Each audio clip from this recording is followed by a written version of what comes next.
when I read the news item that this government, this Ardern government, has announced it will formally apologise for the dawn raids, Parliament Pacifica MPs share their reaction and memories with the newsroom. At the Auckland Town Hall on June the 26th, the government will apologise for a policy Prime Minister Jacinda Ardern said caused deep wounds for New Zealand's Pacifica communities.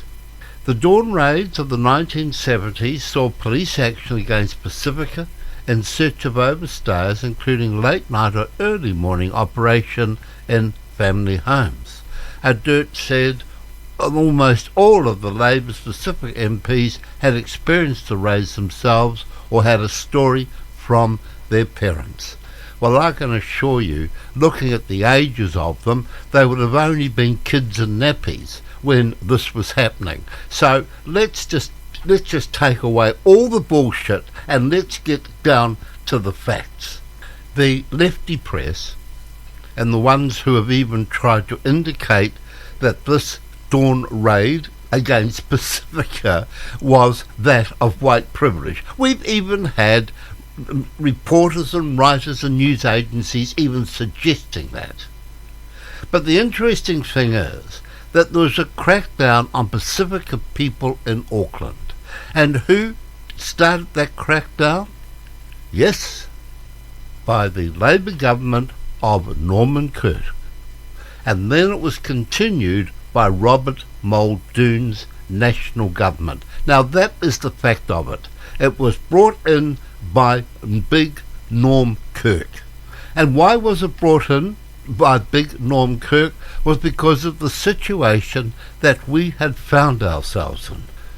We've even had reports that there were many Europeans here hiding and were illegally here. But we can't find anything at all in all the government records except that there may have been a handful here from Britain or from the USA, and some of those from the USA were hiding to avoid serving in the Vietnamese War or the Vietnam War. There was a lot of young men wandering around the world at that time. But to compare that with thousands of illegal overstayers from the Pacific Islanders who had flooded New Zealand from the mid-1970s to the early 1980s is absolutely ludicrous. And Bob Jones can remember those days the same as I can remember those days. I doubt whether one person in Parliament had anything to do with either what it was like under those particular situation, what it was like to be an employer, what was it like to be a legal New Zealander while this was all happening. Now I can recall talking to a councillor, the Auckland City Councillor, back in about 77. I just can't remember her name, but I'll tell you who she was. She owned a very good gift shop opposite Leo O'Malley in Pitt Street. Just around the corner there, there were some quite nice boutique shops, just as you would, just by where the farmers' bus used to stop. Now she was a councillor, and she was telling me about the trouble that the government at that time, social welfare, was having at that time in trying to make some law and order out of all these Pacific families that had appeared. And again, New Zealand has always been very generous in making sure that families were not going to go into need. But the Islanders, yes, the Islanders, let's call them what you like, Pacifica, whatever you want to, they were very good at knowing how to pull as much money out of the social services as the next person. Now what happened is that they all had names that no one could pronounce. They had lots and lots of children. And when the social welfare people were going around, there were so many children running around in the house, no one could prove whose child it was. So what was happening, that these children were being loaned out for the day so that people who were doing the application for the income or for the social payments for children, they would have had something twice the number of children that they legally had given birth to or were guardians of or the parents of. This was the biggest rort going. It was happening all over, particularly over Auckland, and a lot of it, of course, was in Ponsonby. That South Auckland became certainly the place for the Pacifica people, but at that time it was Ponsonby, and particularly around the Clarence Street in that area. Now, at that time, I was an employer. I can remember this so very, very well. We knew that we were being ripped off left, right and centre by people arriving in New Zealand, no job. I can remember being at the airport one day and this woman came up to me who'd just got off a flight from Samoa. And she came up to me, her English was not bad, but she came up to me and she said, "Oh, excuse me, I've just arrived in New Zealand. Can you tell me where I can find the money shop?" And I said, "Pardon?" She said, "Oh, I want to find the money shop." I said, "Well, I don't quite know." "Oh no, I want it where the government gives you money so you got enough money to live on." It took me absolutely by surprise, but that is what was happening up there. So this bullshit and this crap that's being fed us via a cinder Ardern from the so-called islanders who are in the house, their lies and their twisting of the truth is even as good, if not better, than that of the Maori. As an employer back then, now if you are my age or close to my age, you would remember driving around Auckland in the late 60s, early 70s, outside every factory or every business that required, trained staff, particularly trained staff, they would have these vacancy signs. And they would have these big signs, vacancy. They wanted storemen, they wanted packers, they wanted die makers, they wanted printers, they wanted all these trades and people to actually support those trades. So there was a grave shortage of employees at that time. It was very, very hard to get staff, even to get somebody to do a